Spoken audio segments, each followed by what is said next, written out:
Buenas noches, saludo cordial para todos nuestros televidentes. Gracias por estar con nosotros de lunes a viernes a las 6:25 de la tarde en directo y la repetición a las 5:30 de la mañana.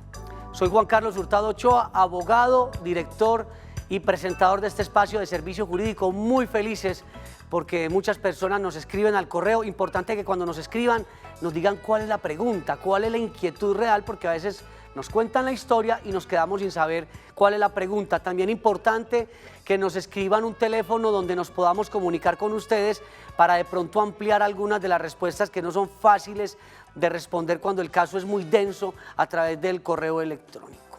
Ya estamos en Su Caso en Casa y el tema de hoy sé que les va a gustar.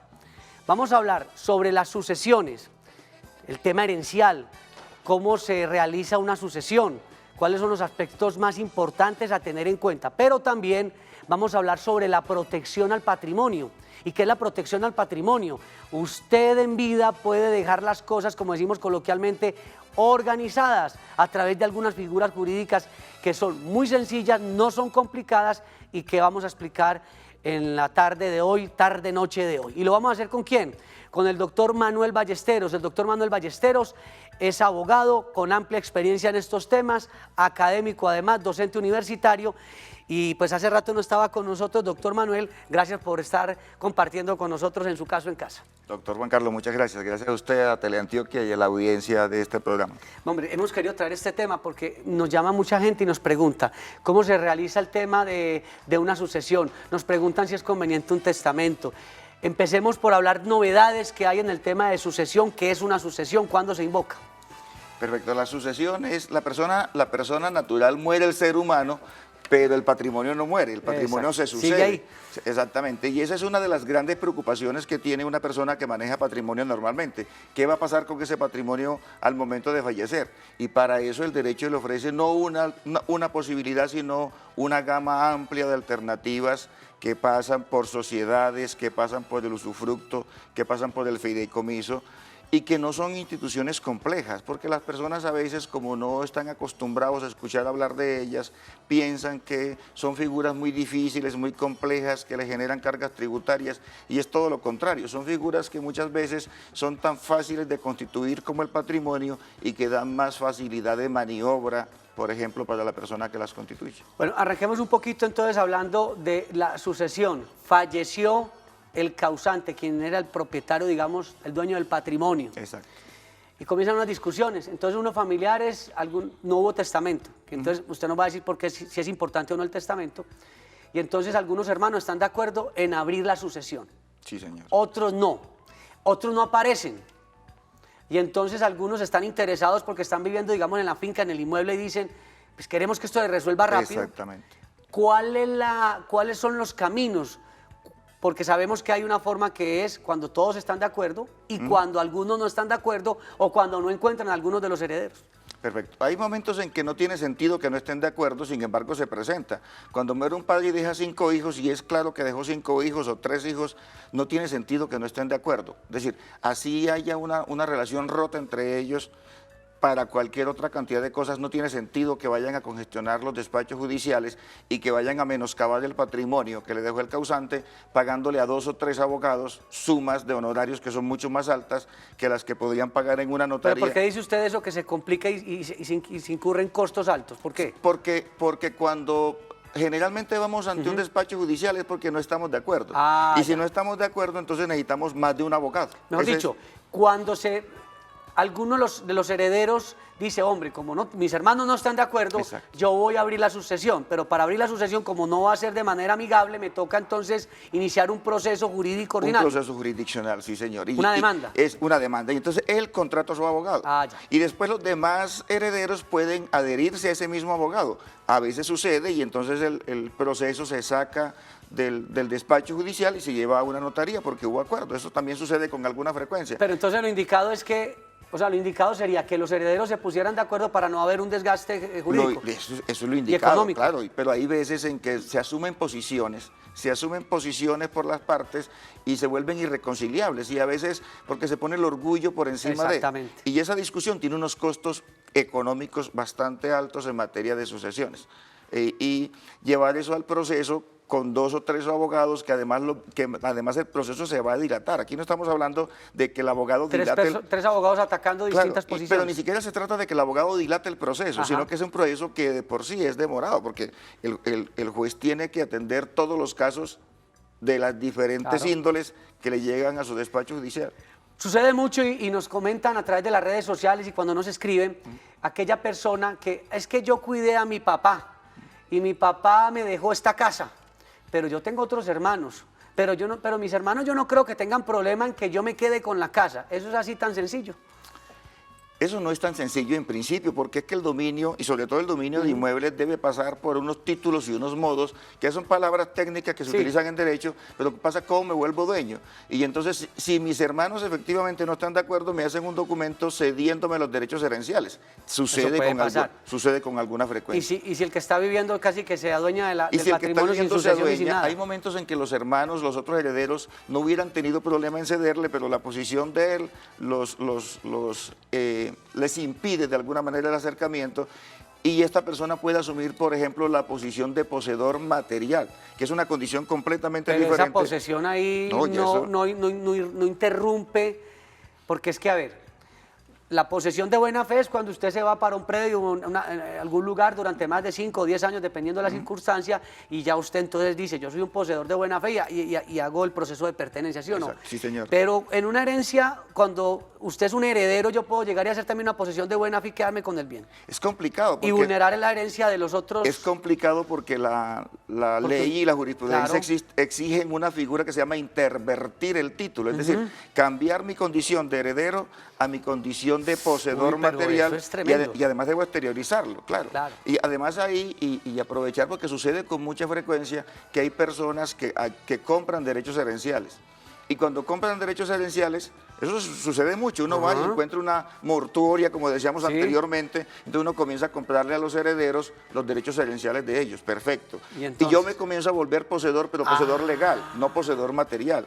Con ese título de poseedor legal, a mí me sirve para yo ir a una sucesión y adquirir el dominio por sucesión. ¿Y a partir de cuándo empiezo a ser ese poseedor? ¿Compro ese derecho y a partir de cuándo empiezo a ser el poseedor legal? A menos no que hay un tiempo. No hay un tiempo a menos que usted cambie su condición y usted diga, yo no voy a asumir aquí como poseedor legal, sino como poseedor material. Desde el día en que usted cambia su posición, su condición interna, desde ese día es el primer día de la posesión material. Usted aquí nos puso a pensar a todos. De hecho, ya nos llaman de Barranquilla. Don Hernando, buenas noches.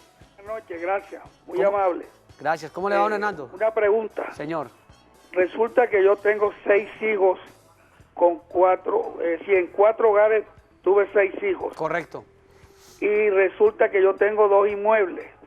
Hay uno de los hijos, de mis 6 hijos con 4 señoras que tuve.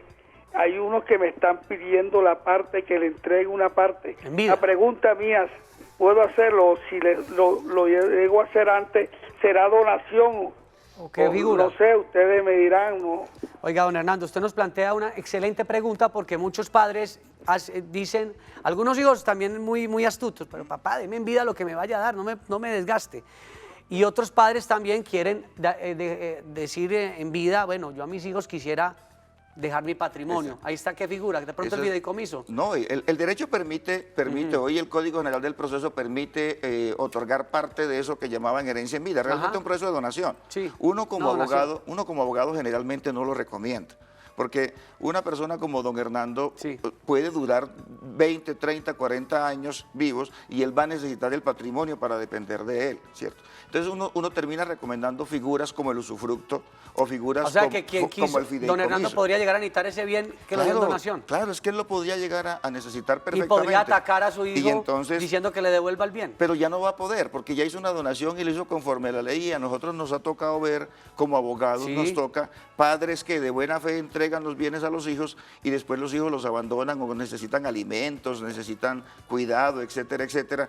Y ya el interés muchas veces está mediado por el bien. Como el bien se entregó, desaparece el interés. A mí me gusta más el fideicomiso civil. El fideicomiso porque no sale de la esfera del dominio de quien lo otorga. Expliquemos brevemente, porque ya tenemos a doña Dora también en línea. El fideicomiso es súper interesante para una figura como es lo mismo que el usufructo. Él puede ir perfectamente a una de las tantas notarías de Barranquilla y otorga un fideicomiso donde él se vuelve fideicomitente. Él constituye el fideicomiso y además se vuelve fiduciario. él se vuelve fiduciario. El administrador de ese propio bien. Exactamente, el administrador de ese propio bien, y al hijo o a los 3 hijos o a los 4 hijos los vuelve fiduciarios, y puede poner dentro de muchas causas que la causa es la muerte de él. Para que ese bien pase a manos de... Claro, el día que él fallezca sin necesidad de sucesión alguna, el bien pasa inmediatamente, ¿cierto? Se hace un procedimiento pues solemne pero sencillo,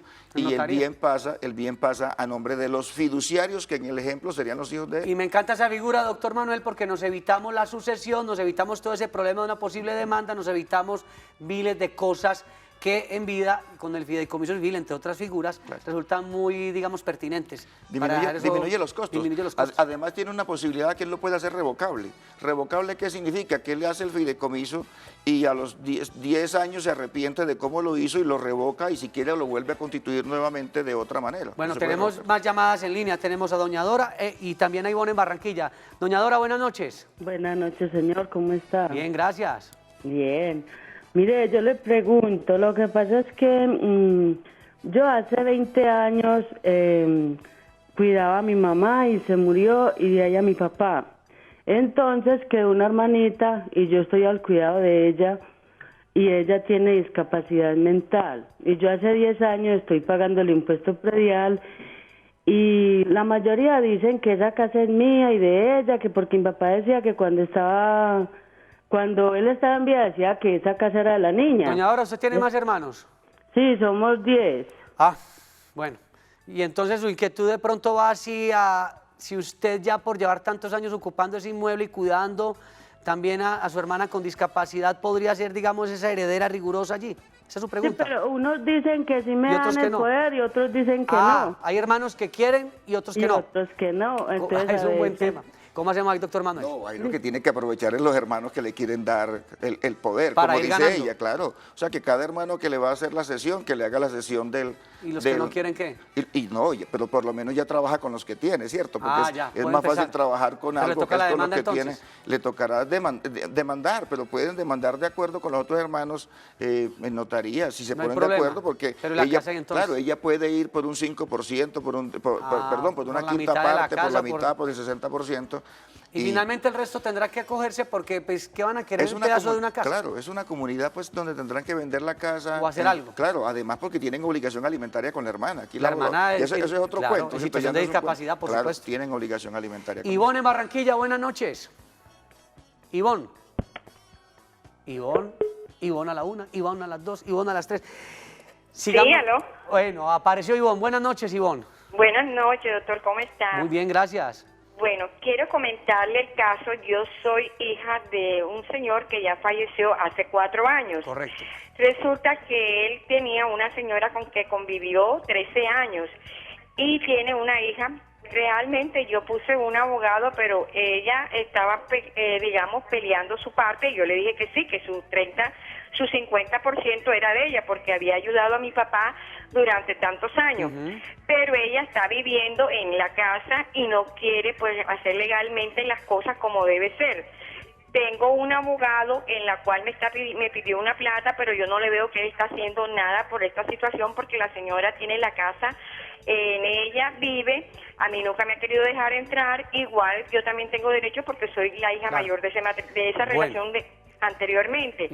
Otra cosa, ella quiere que yo le esté pagando los servicios para que podamos solucionar esos problemas cuando ella se está rentando de esa casa. Bueno, ahí hay una situación, varias cosas. La primera, en este programa nosotros como abogados no vamos a cuestionar la labor de los colegas, porque no sabemos, y hay que presumir de la buena fe del trabajo que hacemos los abogados. Eso es lo primero. Lo segundo, doctor Manuel, ella menciona ahí cómo se reparten las cargas en los derechos herenciales y cuál sería porque los gastos que ella está pagando pues se podrán descontar en un momento dado, ¿no? Servicios, predial. Ahí primero hay que solucionar el asunto de la sucesión y que a cada uno se le entregue para que pasen a tener una comunidad jurídica. Luego vienen a tener una comunidad jurídica donde, por lo que yo le entendí, el 50% de los bienes corresponde a la compañera permanente del papá y el otro 50% se va a dividir en 2/25 porque ella tiene una hermana. Entre la hija y la otra. Y luego hacen el proceso de división, y en ese proceso de división le pedirán al juez que valore los frutos, ¿cierto? Que declare los frutos civiles que produjo ese bien. ¿Qué son los frutos? Que los frutos son lo que el bien hubiese generado si lo hubieran alquilado, pero no está alquilado porque lo está ocupando una señora. Entonces, esos frutos, el juez va a establecer, esos frutos son el 0.6%, el 1% durante un año, durante 2 años, durante 3 años. Eso generalmente se hace con una estimación de perjuicios que se presenta con la hija demanda. que paga los servicios y el predial, pero no ocupa el inmueble. Claro, ella tiene derecho a cobrar eso a dentro cobrar del eso proceso, una vez se dé el proceso. y además a cobrar eso que son gastos y costas, y además a cobrar los frutos civiles que se reparten en la misma proporción en que los bienes. O sea que doña Ivonne, por ejemplo, en este caso está en un enredo, porque como no logra la conciliación con su hermana o con su media hermana, pues la gran dificultad es que se van a un proceso legal que es un poco extenso, ¿no? Claro, el asunto es querer solucionar todos en un mismo momento, y esto tiene estadios. Entonces, lo que debe solucionar primero es el tema de la sucesión, donde ella se vuelva dueña de su 25%, y ya después el tema de la división. Bueno, dijimos que no vamos a atacar a nuestros colegas los abogados, pero el cliente sí puede hacer una vigilancia del proceso. ¿Cómo puede ella vigilar el proceso? No, efectivamente, si el proceso está en la rama judicial y en una ciudad como Barranquilla, uno se mete con un código DANE, código del municipio, el mismo abogado con toda seguridad se lo da. Pero si de pronto ella siente que el abogado no le está dando la información... y es lo más prudente que puede pasar, no es cosa que ayude más a uno, circunstancia que un cliente, claro, que esté pendiente, que esté vigilante, claro, es bastante importante. Y eso el abogado se lo va a agradecer con toda seguridad. Vamos a atender a don Carlos. Don Carlos, buenas noches. Buenas noches, ¿cómo le ha ido? Muy bien, gracias. Los felicito por el excelente programa, hombre. Gracias, nos hace sentir muy bien cuando nos dicen estas palabras, porque si nos están entendiendo es excelente. Sí, cuéntenos, excelente. don Carlos. Tengo una preguntita. Cuando se realiza un fideicomiso, después de hacerse el fideicomiso, ¿uno puede hacer o negociar la propiedad con la que hizo el fideicomiso o no se puede? Bueno, ahí hay varias, eso es lo que usted decía, doctor Manuel, que también en un momento dado quien creó el fideicomiso también lo puede revocar, lo puede revocar por el motivo de una venta. Claro, y hay que mirar esas dos cosas, porque lo puede vender sin revocar el fideicomiso. ¿Eso qué significa? Si el fideicomiso es vitalicio y entonces yo constituyo un fideicomiso sobre mi casa a favor de mis hijos, yo le puedo vender esa casa a Juan Carlos. ¿Qué pasa con Juan Carlos? Que él sabe que el día que yo fallezca, la propiedad de él desaparece inmediatamente. Pero eso es un enredo. Eso es un enredo. Ahí el enredo lo va a tener usted porque usted lo va a querer comprar. Compre un problema. O lo va a querer comprar a un precio bastante castigado, ¿cierto? La otra posibilidad que yo tengo, ¿cuál es? Si necesito el bien, es el dinero, revoco el fideicomiso, desaparece el fideicomiso y vendo la propiedad. Por eso a veces no es muy bueno que los hijos sepan que existe el fideicomiso, porque se hacen falsas expectativas y no saben si los padres en un momento dado necesitarán, pues que la vida es muy extraña, tengan que venderlos, y entonces vamos a ir a una pausa y ya regresamos.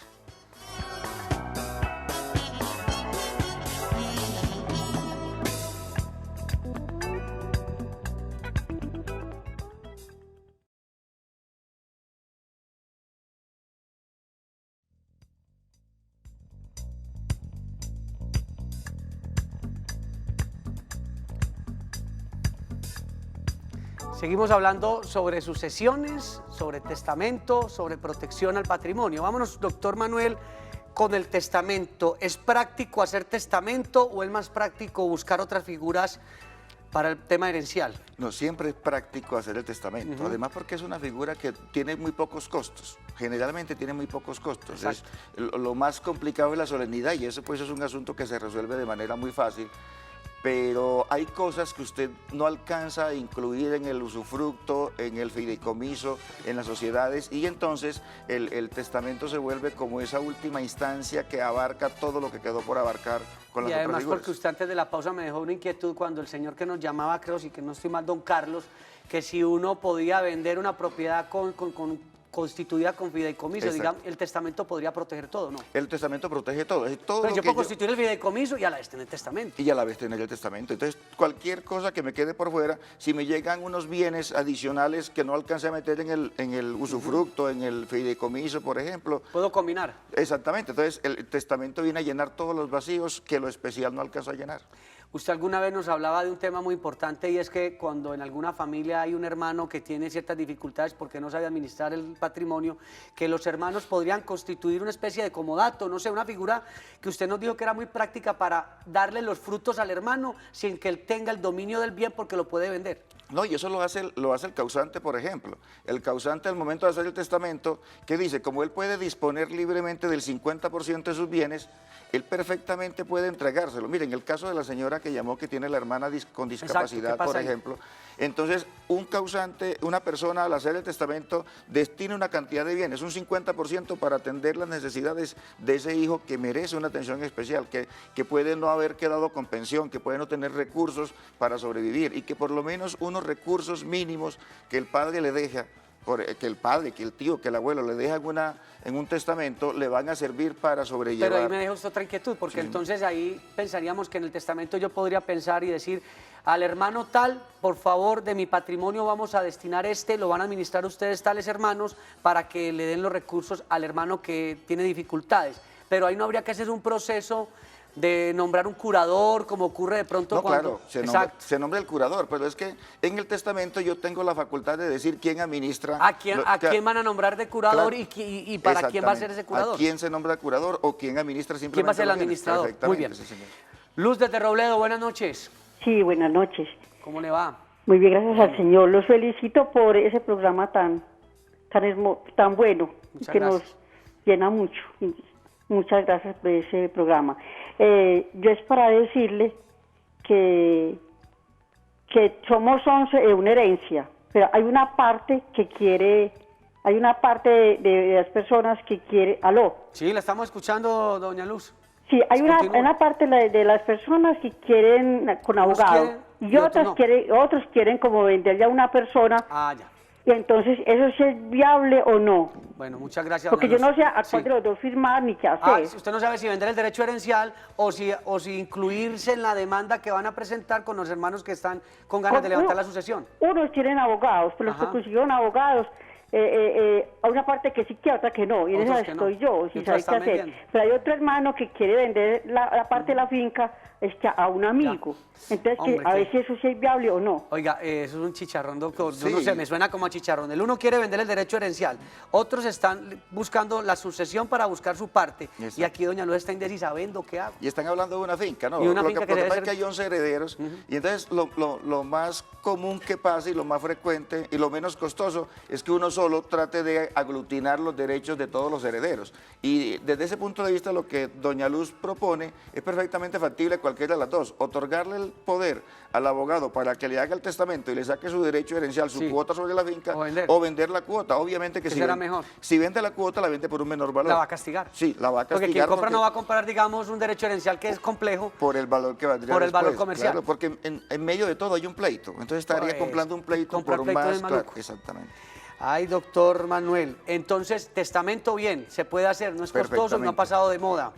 Se pueden constituir protección al patrimonio, hablamos del fideicomiso, del usufructo, del comodato, ¿manifestado usted también? No, yo hablaba en esa oportunidad, creo, de la sociedad comanditaria. Eso, comanditaria. La sociedad comanditaria es de las mejores figuras que existen. ¿Por qué? Aquí en Antioquia se utilizaba muchísimo, pero la ha venido de menos.